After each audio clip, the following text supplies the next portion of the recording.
What's up, guys? Welcome back to my channel. Today's video is what I watched in June of 2022 because, believe it or not, I do find the time to watch other things besides movies that I have never seen before. This is where I give you a rundown of everything that I've been watching in movie theaters, on streaming, and also films from my physical media collection that I have seen before. Before I share with you what I've been watching, if you are brand new here on my channel and you love and adore physical media, everything to do with movies, or maybe YouTube just recommended me and you're kind of digging my personality, then consider hitting that red subscribe down below, as well as that like button, but most importantly, that notification bell so you don't miss any videos in the future. So what have I been watching in the month of June? Let's start with movie theaters. What did I go to the theater to see? I have my list right next to me because I need to write everything down nowadays. So 2 films I saw in theaters. Not a whole heck of a lot. I usually like to go more frequently than that, but we'll go with 2. So the first movie was Jurassic World Dominion. I was very excited about this. Actually went as a family, mama and daddy Blu-ray, all 3 of us. We all went to see the dinosaurs.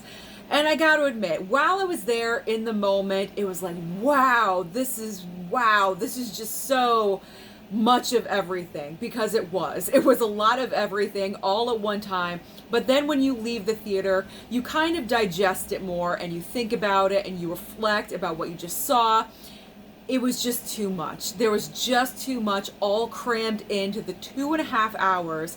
It was way too long, but I will say, I'm glad I got to the theater to go and see it, because movies like that, true blockbusters, you should see on the big screen. And I've seen pretty much every other Jurassic film in the theater, so I wanted to continue the trend. So is this a film that I went and saw again? No, it's not. I'm a one and done for the theater for Jurassic World Dominion, but I obviously will pick it up on physical media because I have the other 5 as a completionist. I will pick up the 6th movie. So the other film I saw in theaters was just recently, and that is The Black Phone, Blumhouse's newest horror film. It's not even really a horror movie. It's more like psychological because there's a kidnapping. It's not overly violent. It's really not violent at all. It just messes with your mind and your brain. It does give you those jump scares here and there, but I really enjoyed this movie. And I recommend everyone out there, if you're a horror fan but you don't like too much gore, then this might be the perfect movie for you. So definitely go out this weekend and go and support it and go and see it, because it definitely is worth it. So let's move on to streaming. What have I been streaming in the month of June? The number one thing is Stranger Things. I am on the Stranger Things train and I am not getting off, because that show is so good. Right before I started filming this video, I'm currently in the middle of season 2 and I'm on the edge of my seat. I'm so much into this show and I cannot wait to see where we go from here. I know I'm not going to be able to get through season 3 in time for, the back half of season 4, but that's fine. I'm going to try to avoid as many spoilers as possible, as much as I can, but I am so loving this show. Thank you so much, guys, for voting for this on my community tab, because I posted which show should I binge next, and the majority of you said Stranger Things. So that is what I'm currently binging, and I am loving it. Next up in streaming, had to watch Doctor Strange in the Multiverse of Madness when it dropped on June 22nd on Disney+. Watched it with Mama and Daddy Blu-ray because my mom could not go and see this movie in the theater. I went on my own to see it. And it's always nice when I can watch these movies with her, the newest releases, because she really can't get out that much anymore. So when she is able to see those films with me, it's a bond that we share. You clearly know, you guys know, we have this great bond. We're best friends. And I'm always happy to share my Marvel movies with her. So I have to admit, I enjoyed watching it at home better than the theater. I don't know, for some reason, it just flew by. Those 2 hours just flew by in a blink of an eye, and all of a sudden the movie was over. But it was enjoyable. Mom loved it. Dad was kind of in and out, but that's to be expected with Daddy Blu-ray. He likes to scroll on his phone all the time. All right, next up in streaming, a little bit more of Marvel, Ms. Marvel. So I have not watched the 3rd episode yet. I believe it's just on the 3rd episode. The 4th episode is tonight, so I need to watch last week's. But I did watch the first 2 episodes of Ms. Marvel, and I enjoyed it. It's really reminding me of Tom Holland when he first came out as Spider-Man in Homecoming. That very young, naive charm, the wide-eyed innocence. It's very reminiscent of that for me. So I am enjoying Ms. Marvel, but I do have to continue. I've kind of dropped the ball on it, so I got to get back on the horse, if this is making any sense at all. Okay. Halftime, the JLo documentary on Netflix. I was bored on, I think, like a Sunday afternoon or something. It was some random afternoon, and I had like a couple of hours to kill. So I'm like, you know what? Why don't I watch this JLo documentary? Oh my gosh. Literally the hardest working woman in show business. Does she even stop to take a breath? I'm not even sure. Her schedule is so jam-packed. It's insanely crazy. I feel like my schedule is busy. I feel lazy compared to JLo.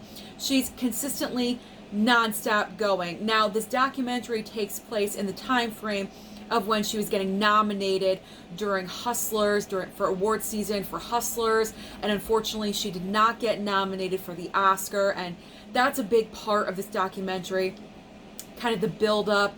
She was nominated for the Golden Globe, nominated for the SAG, but nothing else. And that was just kind of very disappointing. Or not the SAG, but the Critics' Choice. She was nominated for 2, and then the other 2 she wasn't. So this is the time period of that, but mainly the Super Bowl and the whole controversy of her having to share the stage with Shakira.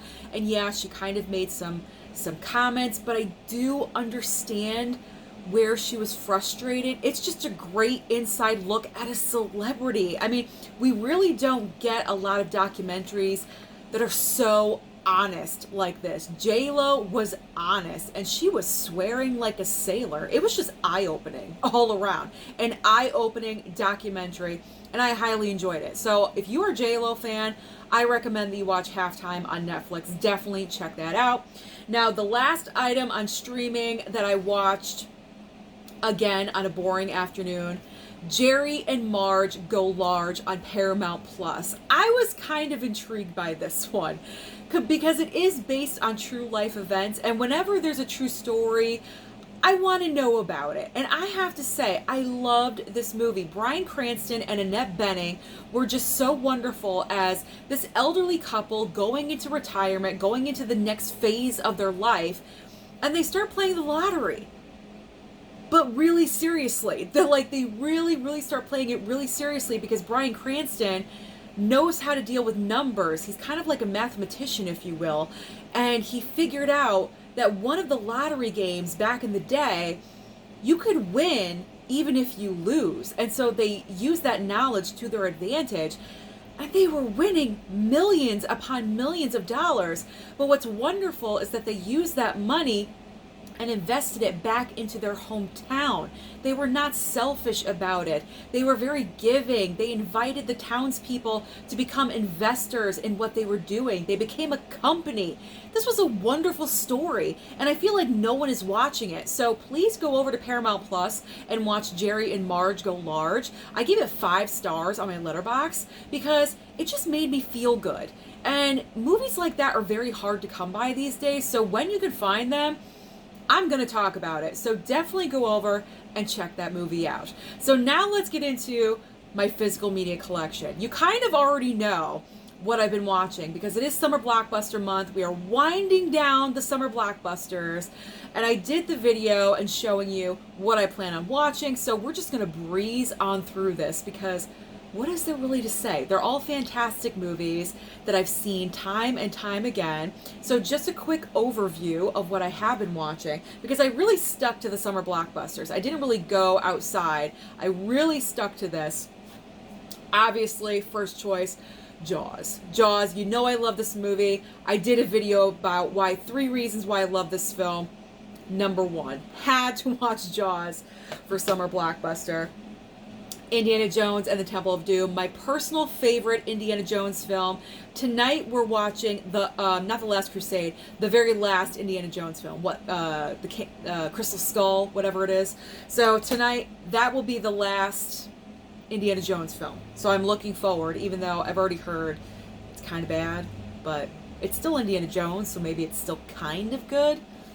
I have hopes. I have hopes. I'm always optimistic, or at least I try to be.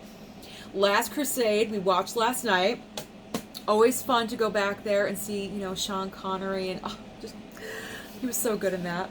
All right, I was feeling Michael Myers a couple of nights, so I watched Halloween.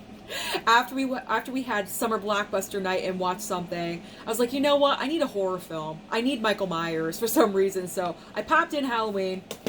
And of course, the next night had to continue, and I popped in Halloween too. So that was fun to revisit those. They're falling out of the box set. Okay. The Lion King, absolutely my favorite Disney movie of all time. A lot of people say it's overrated. That doesn't matter to me. Like, it's my favorite. I love it. I still cry every single time that Mufasa dies and Simba finds him and crawls up next to him. Like, I can't even deal with it. I am always like a bucket of tears. A bucket of tears. Supporting Johnny Depp with the Pirates movies. 1, 2, 3, 4, and 5. Watched all of the Pirates. I gotta be honest, with the Pirates movies, the first film is obviously the best. It is the best, but the other Pirates movies, I was in and out of sleep, and I always fall asleep during the Pirates movies. I'm not really sure why, and I gotta admit, during the 5th one, you can really tell Johnny Depp was not really in it. His behavior was extremely off in this film, and I know he's playing Jack Sparrow, and the character in general is just an offbeat character, but you can tell something else is going on behind the scenes, if you know what I mean. And I never really caught on to that until I was really paying attention and really, really looking. It's extremely noticeable, which is sad. T2. Oh yeah, baby. In my opinion, the best action movie of all time. Let's be honest, Arnold was born to play the Terminator, and I just love this slipcover, so that's why I want to use this one. Any excuse to pull out a nice slipcover. And of course, last but not least, we have all 5 Jurassics. Yes, before Dominion, we binged all the Jurassics, so Jurassic Park, The Lost World, Jurassic Park 3, Jurassic World, and Fallen Kingdom. So that is everything that I watched in the month of June 2022. So let me know down below, what have you been watching lately? What did you go and see at the movie theater? Or what have you been streaming? Don't forget to like and subscribe before you leave, and I'll see you next time.